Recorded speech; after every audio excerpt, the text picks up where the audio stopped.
ਸਰਦੀਆਂ ਦੇ ਮੌਸਮ ਵਿੱਚ ਬੱਸਾਂ ਅਤੇ ਟ੍ਰੇਨਾਂ ਦੇ ਲੇਟ ਆਉਣ ਕਰਕੇ ਲੋਕਾਂ ਨੂੰ ਖਾਸੀ ਤਕਲੀਫ ਦਾ ਸਾਹਮਣਾ ਕਰਨਾ ਪੈਂਦਾ ਹੈ। ਇਸ ਪੱਖ ਵਿੱਚ ਯਾਤਰੀਆਂ ਦੀ सहूलत वजह ट्रांसलिंक वालों खासे यत्न किए जा रहे हैं। कस्टमर सेफ्टी ट्रांसलिंक के लिए काफ़ी बड़ी एक प्रायोरिटी है, तो इसलिए विंटर में, सर्दी के मौसम में हम सर्दी आने से पहले से काफ़ी तैयारी शुरू कर देते हैं। हमारी जो कंपनीज़ हैं, ऑपरेटिंग कंपनीज़ हैं, जो कोस्ट माउंटेन बस कंपनी है जो बसेस चलाती है, और जो BCRTC है जो स्काई ट्रेन चलाते हैं, उनके साथ हम पहले से काफ़ी प्लानिंग, काफ़ी बातचीत करके 1-2 महीने पहले अपनी प्लानिंग शुरू कर देते हैं कि किस तरह से हम अपनी बसेज और स्काई ट्रेन स्मूथली चला सकें। जो एक्सपो और मिलेनियम लाइन्स है, उनका जो टोटल ट्रैक एरिया है वो 70 किलोमीटर्स है, और जो कनाडा लाइन है वो 19 किलोमीटर है। तो आप देखेंगे तो काफ़ी एक अच्छा ऑप्शन है लोगों के लिए ट्रैवल करने के लिए, लोग काफ़ी प्रेफर करते हैं उसको। तो जब सर्दी में बर्फ़ पड़ती है और जो वो आइस बन जाती है, स्नो का प्रॉब्लम नहीं होता है, आइस का प्रॉब्लम होता है। तो जब आइस जम जाती है ट्रैक्स पे, तो हम डी-आइसर स्प्रे ट्रेन बोलते हैं उनसे, वो चलाते हैं। तो अगर रात भर अगर बर्फ़ पड़ी और सुबह तक स्नो हो गई, तो कभी कभी हम वो ट्रेन जो है रात भर चलाते हैं। उससे क्या होता है कि जो ट्रैक के ऊपर जो आइस जम जाती है वो मेल्ट हो जाती है, और कंटिन्यूसली उस पर ट्रेन चलती रहती है। तो सुबह जब हमारी जब स्काई ट्रेन स्टार्ट होती है, तो वो जो ट्रैक होता है, पावर रेल्स होती है, वो क्लियर होते हैं। बिकॉज क्या होता है, जब आइस होती है उससे there is something called connector shoe, तो उसका कॉन्टैक्ट नहीं होता है ट्रेन के साथ, तो इसलिए वो ट्रेन टाइम आउट हो जाती है। तो वैंकूवर की जो रीजनल म्यूनिसिपैलिटीज़ हैं उनसे बातचीत करते हैं, जिसे हम प्रायोरिटी स्नो क्लियरिंग बोलते हैं कॉरिडोर्स पे, कि कौन से कॉरिडोर्स पे ज़्यादा बसेस चलती हैं, ज़्यादा उस पर ट्रैवल होता है, तो उनकी फटाफट पहले वो क्लियरिंग करते हैं और बाकी रूट्स को बाद में फिर करते हैं। दूसरी बात हम ये करते हैं कि हमारे पास 1400 से भी ज़्यादा बसेस हैं। तो एक ऑप्शन ये होता है कि जिन रूट्स पे या तो पहाड़ है या ज़्यादा वहाँ पे बर्फ़ और आइस होती है, उन पे हम जो लंबी बसेस होती हैं, जैसे ये पीछे 60 फुट है, इसकी जगह हम 40 फुट बसेस डालते हैं। तो उससे क्या होता है कि उसको ज़्यादा ट्रैक्शन मिलता है पहाड़ के ऊपर, तो बस नीचे स्लिप नहीं होता। ऑप्शन होता है कि एक टायर सॉक्स एक चीज़ होती है, एक समझ लीजिए एक ब्लैंकेट होता है, उसको हम टायर के ऊपर चढ़ाते हैं और फिर बस को अच्छा ट्रैक्शन मिल जाता है।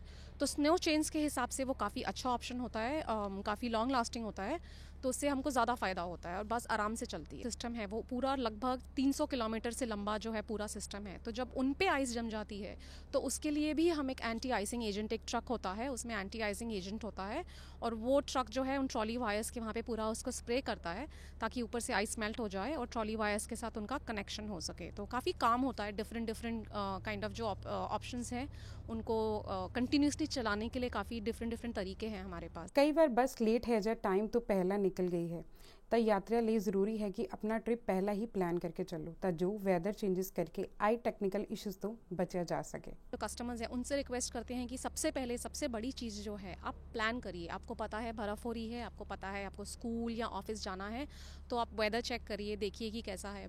एक और चीज़ होती है जिसे हम ट्रांसलिंक अलर्ट्स बोलते हैं। तो आप हमारी वेबसाइट पे जाएँ और फॉर एग्जांपल आप एक बस रोज़ लेते हैं, आपको पता है, तो आप उस बस के लिए specifically Monday to Friday time select करके ट्रांजिट अलर्ट्स पे साइन अप करिए। तो क्या होगा, अगर मॉर्निंग में सपोज प्रॉब्लम है, तो आपको immediately early in the morning email या टेक्स्ट आ जाएगा, सो यू विल नो कि आज मेरे ट्रिप पे ये प्रॉब्लम है। तो आप दूसरा ऑप्शन शायद कोई दे सकते हैं। दूसरा ऑप्शन है कि आप हमें कॉल कर सकते हैं। हमारा ट्विटर फॉलो करिए, उस पर कंटिन्यूसली हम अलर्ट्स डालते रहते हैं, तो आपको पता चलेगी क्या है।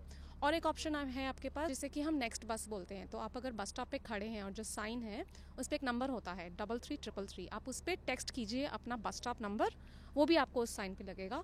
और आपका जो रूट है, फॉर एग्जांपल आप 301 पे हैं, तो वो आपको इमीडिएटली बता देगा कि आपके नेक्स्ट टाइम्स कितने हैं, और अगर कोई प्रॉब्लम है तो वो भी आपको एज अ SMS आ जाएगा। अगर बस चली गई है, आपके सामने से बस चली गई है, तो शायद ऐसा हो सकता है कि वो एक्चुअली पहले की बस थी जो थोड़ा लेट होगी, ऐसा हो सकता है। यूजुअली बसेस टाइम पे होती है, बसेस की एक्यूरेसी काफ़ी अच्छी होती है। ऐसा हो सकता है कि वो शायद पहले की बस थी और वो चली गई और आपकी बस पीछे से आ रही है। तो और उससे ज़्यादा सबसे बड़ी बात कि जैसे मैंने बोला कि आप प्लान करके चलिए, स्पेशली अब जब वेदर थोड़ा थोड़ा ख़राब हो रहा है, तो देख के चलिए कि कैसे आप किस तरह से अपना ट्रिप प्लान कर सकते हैं। हमारी ट्रिप प्लानिंग है वेबसाइट पे, उस पर जाके चेक करिए। और अच्छे से ड्रेस करिए फॉर द वेदर। आपको पता चलना चाहिए कि वेदर कैसा है, तो उस हिसाब से आप अपने ड्रेस करिए। पकड़ के चलिए, भागिए मत बिल्कुल, यू कैन फॉल, आप सीरियसली हर्ट हो सकते हैं। But I think again the biggest thing is कि आप प्लान करेंगे तो आपको भी टाइम मिलेगा कि अगर कुछ ऊपर नीचे होता है तो। ट्रेन्स या ਬੱਸਿਸ ਨੂੰ ਟਰੈਕ ਕਰਨਾ ਟਰਾਂਸਲਿੰਕ ਵੈਬਸਾਈਟ ਰਾਹੀਂ ਕਾਫੀ ਹੱਦ ਤੱਕ ਆਸਾਨ ਅਤੇ ਫਾਇਦੇਮੰਦ ਹੋ ਸਕਦਾ ਹੈ।